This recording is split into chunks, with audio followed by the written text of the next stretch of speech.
saya ingin sepakati dulu bahwa sebetulnya kalau kita bicara akhir zaman dengan diutusnya Rasulullah SAW, maka itulah sudah masuk dalam ruangnya akhir zaman itu. Ya, cuma kita belum katakan berakhirnya zaman, kita baru katakan akhir zaman. Ya, artinya apa? Kita berada di penghujung kehidupan dunia, ya, dan akan dekat ke akhir kehidupannya, artinya selesai di dunia ini, karena dengan risalah selesai, maka tinggal umat menjalani sampai batas yang Allah tentukan. Ya, batas waktu yang telah Allah tetapkan. Kalau menunjuk kepada waktu spesifiknya, detiknya, menitnya, sampai jamnya, disebut dengan sa'ah namanya, as-sa'ah. Ya. Nanti di periode ini ada kejadian-kejadian, ya, di mana segala hal bisa muncul, ya, bisa terjadi banyak hal nanti kita sebutkan, baik itu nanti huru-hara, baik itu banyak musibah, baik itu nanti selesai kehidupan, wafat, bangkit, sesuatu terjadi. Sesuatu yang banyak terjadi, bangkit dan sebagainya disebut dengan qiyamah namanya. Ya, asalnya qiyam, sifatnya ditambah ta disebut dengan qiyamah. Karena itu nanti peristiwanya disebut dengan yaumul qiyamah. Yaumul qiyamah.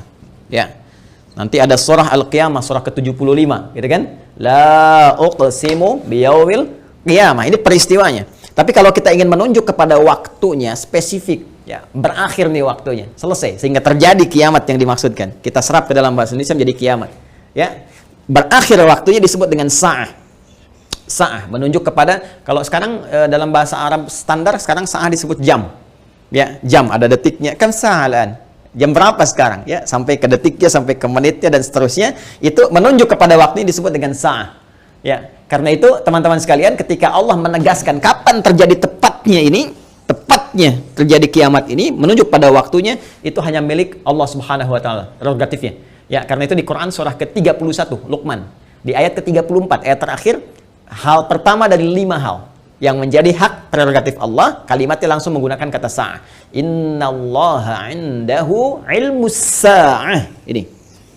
Kalimatnya menggunakan apa? Sa'ah.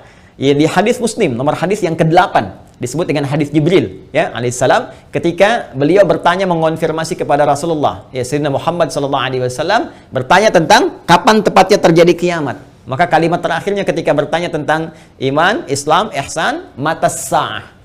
Mata sa'ah, kapan tepatnya terjadi kiamat? Nabi menjawab, mal mas'ulu anha bi'alama minas sa'il. Kenapa penting saya sebutkan ini? Nah, ada langsung firman Allah dalam Al-Quran, pembuka satu surah, di surah ke-54, Al-Qamar.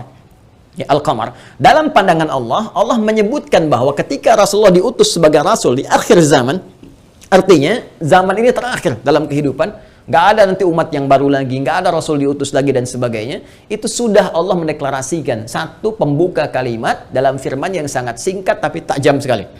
Iqtarabatis sa'ah. Iqtarabatis sa'atu wansyaqqal qamar. Quran surah ke-54 ayat yang pertama. Jadi Allah sudah menyampaikan sejak Nabi SAW diutus kurang lebih 15 abad yang lalu, kan? Allah menyampaikan iqtarabatis sa'ah. Ya, masa itu sudah dekat. Ya, jadi sejak diutusnya Nabi, Allah sudah mendeklarasikan, sudah menyampaikan, ya, menginformasikan pada seluruh hambanya bahwa ini kejadian ini sudah dekat. Ya, dengan diutusnya Rasulullah, bahwa zamannya akan berakhir. Cuma dekatnya dalam konteks firman Allah dengan pandangan kita tentu sangat berbeda. Ya, karena dimensinya tidak serupa, sifat-sifatnya jauh berbeda, kan? Maka demikian pula memahami firman Allah tidak menggunakan pendekatan akal manusia. Jangan kita katakan dekat dengan ukuran kita, tidak. Lihat ukuran Allah. Ya, di mana ukuran Allah? Lihat surah Al-Ma'arij misalnya, ayat yang ke-6. Innahum yarawnahu ba'ida wa narahu qariba. Ya, mereka melihatnya masih panjang, kami melihatnya dekat. Kenapa? Karena ukuran waktu di sisi Allah, ya, itu sudah nggak pakai ukuran standar manusia lagi. Beda dimensinya. Ya, kita keluar dari wilayah kita, saya di Indonesia dengan Malaysia sudah beda 1 jam. Ya, kita bisa ke Amerika, ke Kanada, itu sudah beda terbalik. Bisa di sini siang, sana malam. Ya, baik. Jadi apalagi kita ukur dengan konteks kehidupan akhirat. Ya, ya, ketika Allah berfirman, dengan kita di sini, ya antara kehidupan di luar bumi, di langit saja misalnya, itu yang sudah tidak ada gravitasi lagi, sudah gravitasi nol, itu perbedaan waktunya sudah berbeda jauh. Makanya ketika Al-Quran menginformasikan fi yaumin kana miqdaruhu alf sanatin mimma ta'udun, ya ada 1 tahun bisa beda 1000 tahun. Dalam konteks orang dihukum di neraka bisa setahunnya, seharinya serasa 50.000 tahun, sehari bisa 1000 tahun. Artinya kalau Allah katakan misalnya 7 hari, berarti masih 7.000 tahun ya. Ya, 2 hari berarti masih 2.000 tahun dalam konteks terkecilnya, dalam pandangan kita. Tapi kita tidak tahu kapan itu terjadi. Secara singkat, Allah sudah mengatakan bahwa sejak Rasulullah SAW diutus, ini keadaan sudah akhir zaman. Ya kan? 1. Dan sudah mendekat kepada kiamat. Cuma dekatnya itu kapan waktunya, kita tidak tahu. Dalam pandangan Allah dekat, dalam pandangan kita ngitung dari masa Nabi ke sini masih 15 abad, belum kiamat juga. Ya kan? Sekarang belum kiamat juga, makanya jangan tanya tentang waktunya. Ya, yang ditanya persiapan kita apa? Ya, kalau Anda bertanya tentang waktu pada sesuatu yang sudah diatur, kaidah mengatakan sesuatu yang sudah diatur, jangan banyak ditanya lagi. Nanti menjadi semakin tidak teratur keadaan Andanya. Ya, matahari terbit dari timur, tenggelam di darat. Masih Anda tanya, kenapa terbit dari timur? Itu kurang kerjaan. Ya, kurang kerjaan. Ya, kenapa malam gelapnya? Itu kurang kerjaan.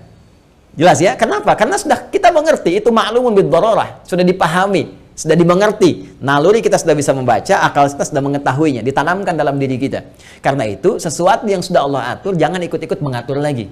Ya, Nabi pernah ditanya tentang kiamat, Nabi tanya, bagaimana persiapan kamu kalau terjadi besok? Jangan tanya waktunya. Karena Allah rahasiakan semua itu, supaya memberikan getaran pada jiwa kita, dan katalis pada diri kita, untuk meresponnya dengan semangat beramal dan menyiapkannya. Itu poinnya. Baik, jadi kalau kita sudah pahami ini semua, bahwa kita hadir saat ini, aktivitas kita ada di penghujung zaman, artinya memang kita sudah berada di akhir zaman, tapi kita tidak tahu kapan zaman berakhir, tapi kita bisa melihat tanda-tanda yang disampaikan Rasulullah SAW di setiap perubahan-perubahan yang terjadi di akhir zaman itu. Perubahan-perubahan inilah yang menjadikan kita mesti menghadapi tantangan-tantangan yang dimaksudkan, karena setiap era perubahan tadi itu ada tantangannya tersendiri, tahadiyatnya sesuai dengan karakteristik umatnya.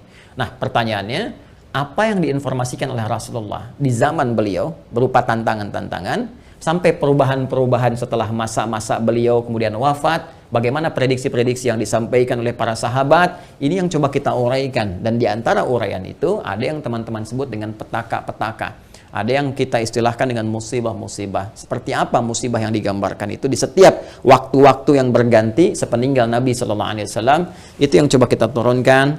Lalu kita akan mengaji bagaimana Nabi memberikan petunjuk kepada kita dengan izin Allah Subhanahu wa Ta'ala, saking sayangnya kepada kita, supaya setiap umat yang mengalami masa-masa itu lulus menghadapi ujiannya. Itulah rahman Allah Subhanahu wa Ta'ala.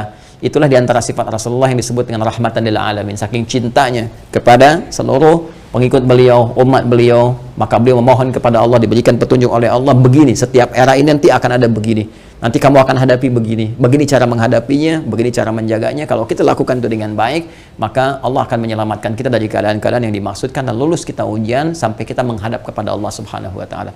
Kehidupan ini sebentar, ya sebentar. Jadi kalau kita terlampau banyak mainnya, sayang. Ya pada akhirnya kan selesai. Karena itu patut kita menata diri dengan baik supaya maksimal kita bisa hadapi. Nah, mari kita turunkan. Kalau sudah paham ini, mohon maaf ya, saya izin hapus dulu. Bismillah. Saya berikan kesimpulan dulu sejenak. Jadi jangan lantas nanti diartikan akhir zaman, kiamat gitu kan. Padahal kita juga sedang di akhir zaman sekarang. Dan Rasulullah diutus Rasul akhir zaman. Sekarang kita ustadznya ustadz akhir zaman gitu kan. Dan kalau ada presiden akhir zaman, menteri akhir zaman, lihat lurah akhir zaman, termasuk juga sekolah-sekolah akhir zaman dan sebagainya. Tapi zaman itu sampai berakhir seperti apa tahapan-tahapannya, bagaimana ujiannya, itu yang kita lihat ya. Di kesimpulan pertama, 1 tentang akhir zaman sudah kita bahas ya, adalah satu era terakhir ya, era terakhir dari umat manusia yang beraktivitas ya kan di bumi. Ini dia era terakhir dari umat manusia yang beraktivitas di bumi. Jelas ya? Nah, ditandai dengan diutusnya rasul terakhir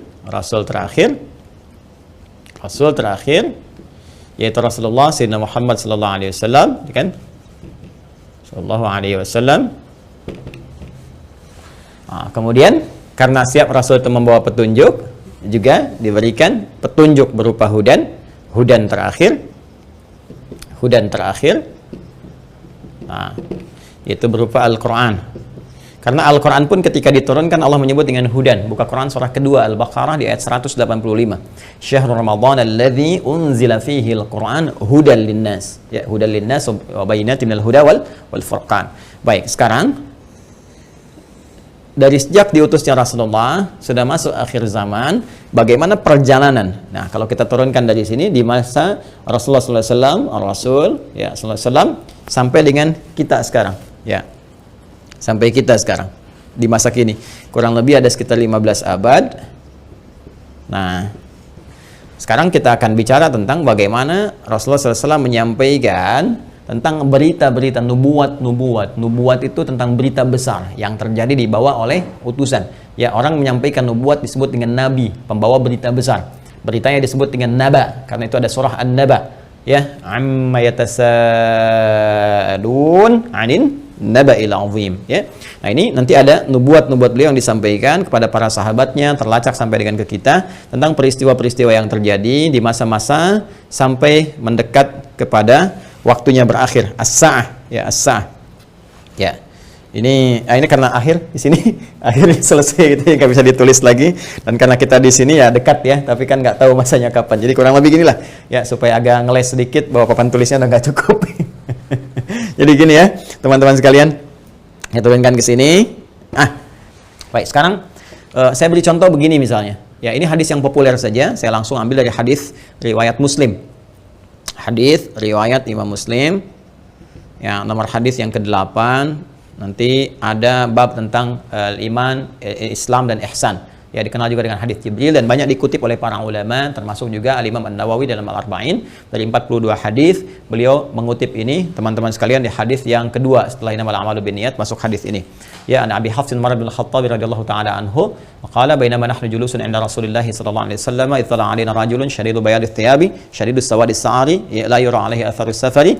Nah, kemudian setelah itu dia datang kepada Nabi sallallahu alaihi wasallam, fajalasa ila Nabi sallallahu alaihi wasallam, fasnada rukbatayhi wa wada'a kaffayhi ala fakhidhihi, faqala ya Muhammadun akhbirni anil Islam, dijawab oleh Nabi, akhbirni anil iman, dijawab oleh Nabi, akhbirni anil ihsan, dijawab oleh Nabi, terakhir kemudian mata sa'ah.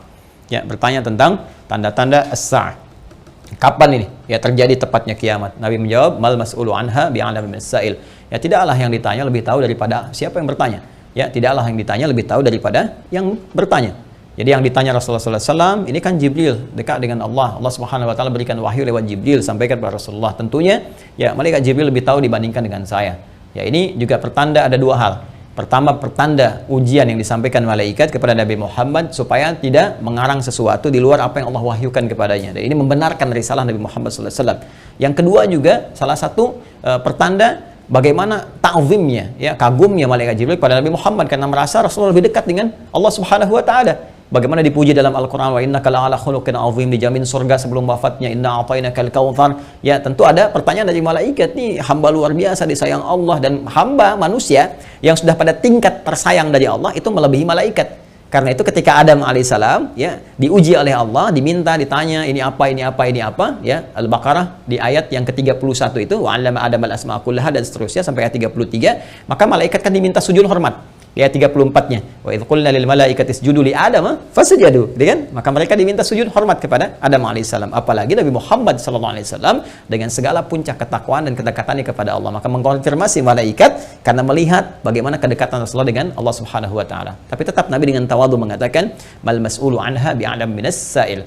Ya, kemudian bertanya an amaratiha, maka akhbirni ya an amaratiha, maka sampaikan kepadaku. Ya, informasikan maksudnya kepada malaikat Jibril ini supaya didengar oleh sahabat-sahabat yang lain dan disampaikan kemudian kepada generasi setelahnya sampai dengan ke kita. Ya, apa tanda-tandanya? Nah, ini tanda-tanda umum teman-teman sekalian yang mencakup kehidupan secara umum, baik itu dialami oleh ahli Quran ataupun bukan ahli Al-Quran. Jadi ada masa-masa kehidupan dari sejak zaman Rasulullah nanti terus yang akan mendekat kepada as-sa'ah, berakhirnya kehidupan. Apa diantaranya? Ini banyak hadisnya ya. Ini saya baru ambil salah satu, gitu kan? Salah satu.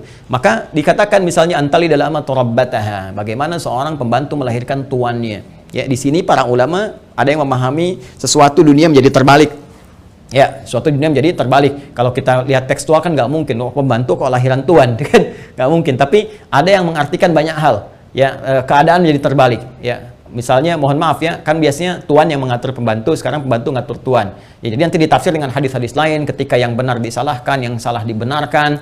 Kemudian pembantu melahirkan tuan, ada yang mengartikan dengan perzinahan, ya selingkuh antara pembantu dengan tuan, dengan majikannya dan sebagainya, atau majikan memanfaatkan tuan dan sebagainya. Ya, ada kalimat-kalimat seperti itu. Wa antaral khufata rawatal alata. Ya, kemudian Anda bisa melihat kata Nabi sallallahu alaihi wasallam bagaimana pada masa itu orang-orang Badui yang ya dari jauh dari pedesaan tiba-tiba mendapatkan sesuatu yang luar biasa sampai ya tatawaluna fil bunyan, lomba mendirikan bangunan. Ya, ini ada yang memahami bahwa orang yang biasanya mengembala kambing, artinya orang-orang yang desa dari jauh dari apa yang tidak terbiasa dengan hal-hal yang mewah, tiba-tiba sibuk dengan kemewahan-kemewahan. Ya, kemudian nanti ditafsir di hadis lain, orang-orang berlomba-lomba dalam urusan dunia, sampai orang-orang desa pun ada ikut-ikutan, ya, pengen terlibat dalam konteks dunia dan sebagainya, yang biasanya mereka hidup dalam keadaan-keadaan yang serba sederhana dan sebagainya. Jadi situasi-situasi ini situasi umum. Ya, nanti ada hadis terkait dengan banyak menyebar penyakit-penyakit yang menular, yang jarang ada obatnya dan sebagainya. Ini masih persoalan-persoalan umum yang dengan umum ini dialami oleh semua orang. Artinya mau ahli Quran, bukan ahli Quran, ya akan mengalami peristiwa ini. Ya, saat kebenaran mulai tertukar, saat macam-macam dan seterusnya lah. Ya, tapi alhamdulillah kita nanti masih dilindungi dengan hadirnya hadis-hadis lain. Ya, masih ada ulama-ulama. Walaupun nanti mesti hati-hati ketika ulama banyak yang diwafatkan Allah Subhanahu Wa Taala. Sekarang kurang lebih sudah di atas 400 dari situasi pandemi saja di Indonesia saja. Itu bukan yang kaleng-kaleng, itu ulama-ulama yang memang ahli pesantren, ahli dzikir, ahli ilmu dan sebagainya. Mesti hati-hati juga.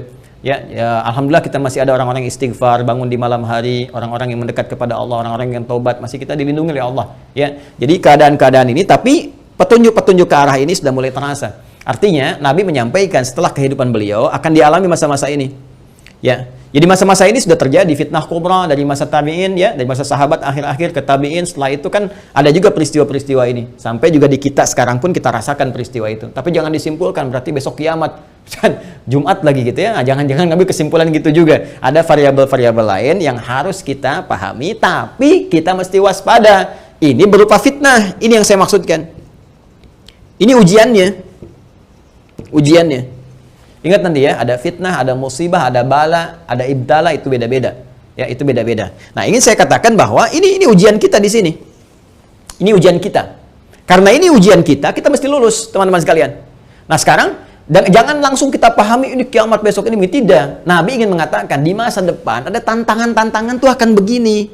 Dan ini kalau tantangan-tantangan ini nggak bisa dihadapi, sudah ini akan menjadi variabel yang mempercepat terjadinya kiamat. Artinya cepat menuju ke arah ini. Ya. Kalau orang udah nggak bisa dikendalikan, nggak ada orang jujur semua, orang semua berperilaku maksiat, orang semua berperilaku fahsya, mungkar dan sebagainya, ini mempercepat. Tapi kalau kita